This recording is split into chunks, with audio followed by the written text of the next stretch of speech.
The way you speak, one might have presumed you were displeased to be in one's presence. Take note, Paimon. You could learn a thing or two about how to respect your elders. Ugh, starting on the elder stuff already, huh? Shouldn't you be back in your cave tinkering away at some kite-related thingamabob or something? What brings you out here? And what's with that huge box next to you? Ah! Paimon gets it. You're here to do some shopping, aren't you? And what of it? The Qixing's decision to integrate Fontanian technology into said kite-flying competition is of no consequence to oneself. Did you expect one to willfully compete against the whimsical trends of worldly sentiment, or perhaps even fall to petty sulking over such? It's not that we think those things exactly.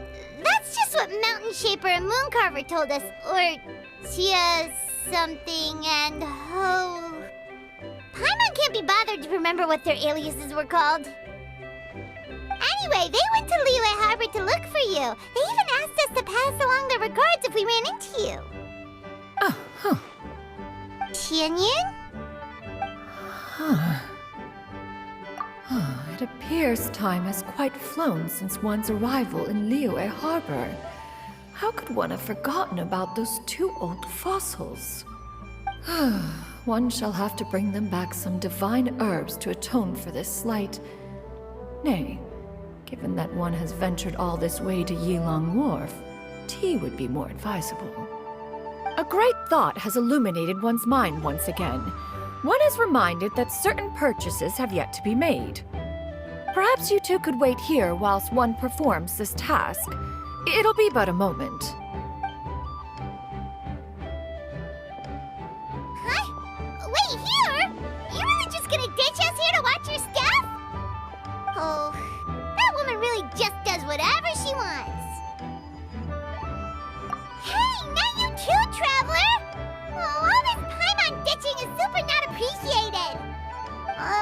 Just come back soon, okay? Paimon doesn't want anyone to try and steal his stuff. Welcome. Please have a look around. We only sell teas of the finest quality, sourced directly from Xianyun village. Might I recommend the Songlo variety? It's one of our specialties.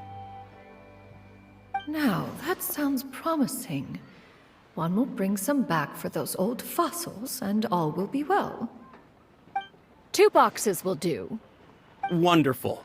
By the way, we're actually running a special Lantern Rite promotion. Buy 3 boxes, get 10% off. 4 boxes will net you 20% off.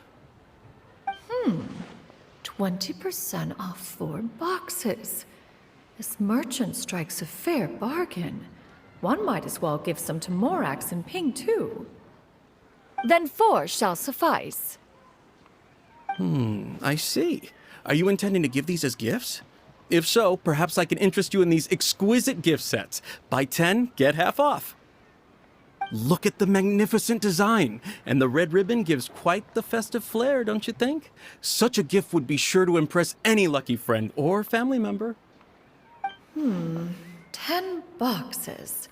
Seems rather excessive. But if one factors in the conqueror of demons and one's disciples...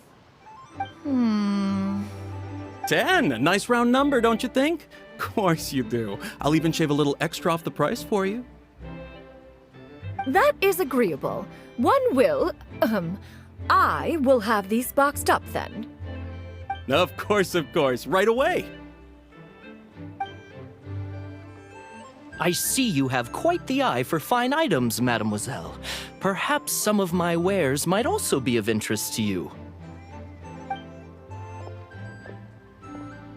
I'm a toy merchant from Fontaine. You'll get nothing but the finest and most intricate clockwork toys Mora can buy here, each one sure to be a source of endless amusement.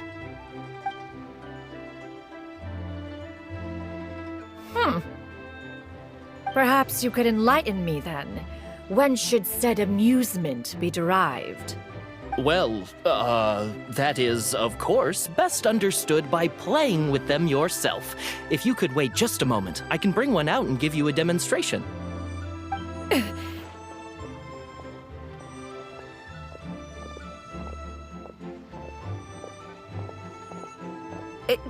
There is no need for that. Mademoiselle. Give me your newest and finest model, and be sure to package it securely. Ah, of course. Here you go. The instruction manual is... I can do without, thank you. Many watchful eyes surround this place. If one were to be spotted purchasing a mechanical toy such as this, a child's plaything no less, it would only invite scandal. There is no harm in bringing it back to study in secret.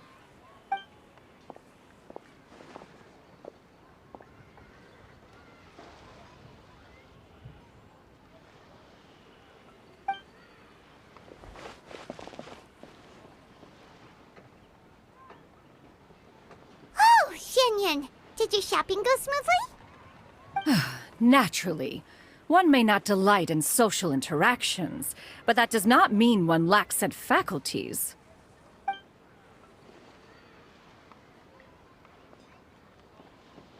And you two? Are you not here to purchase things? We just haven't had time yet. It doesn't look like there are any kite stalls around Yilong Wharft, but it does look like there are lots of goods from Fontaine.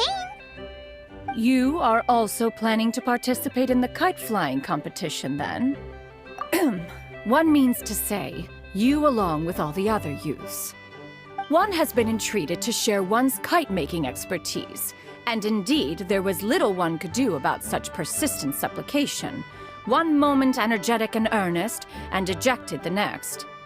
One had no choice but to acquiesce to these requests, and thus, one will be organizing a kite-making workshop to provide personal instruction in this art form. Oh, who will be participating then? Chuyu, Shenhe, Ganyu, and Yayo. Wow, that's quite a few people. Also, this is all pretty well, Xianyun, but it's not like you have to make your own kite to participate in the competition. You can just buy one ready-made and call it a day. Ha! You speak of those equipped with the mechanical lifting device, do you not? 'Tis nothing but a crude piece of mortal machinery. The mechanism that one has developed was the fruit of millennia of meticulous study. Let us not speak of the source of the mechanism's power, but rather its structure. It is composed of materials as light as bamboo and as strong as iron. This composition grants it the lightness of weight to ascend into the sky and the durability to follow the wind for many a mile. It is built with a series of intersecting rods that... Never mind. It is unlikely the two of you will understand, even should one expend the effort to explain. One is better off saving one's breath. It sure seems like you want to talk about it, though. So, will you be attending the workshop or not? Huh? Wait, you've been trying to invite us this entire time? All right then. No need to prepare the materials in any case. One has it all sorted. Arrive at Mount Outsong in 2 days. I shall be expecting you around midday. Are you leaving? Don't you want a guard to help you with that big box of yours? Surely you jest. One goes as one pleases. For what reason would one need to rely on another?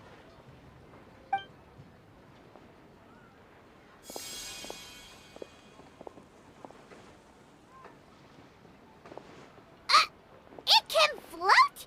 What kind of invention is that? One calls it the floating toting device. Huh. She seems pretty proud of that one. Look at her walk down the street. She seems so confident, but everyone around her is looking at her all funny. Paimon wonders... never mind. But anyway, that box of hers seems to be full of those mechanical lifty thingamabobs. Not that Paimon was peeking or anything. She just, got a bit unsteady for a second and accidentally brushed the embroidery on top. And wouldn't you know it, all the stuff inside almost came bursting out. Paimon even went out of her way to keep it all together. Up Paimon's saying is that Xianyun sure does try hard to save face. What did she call it again? A crude piece of mortal machinery? Paimon bets she just can't wait to take it apart and see how it's made. Totally.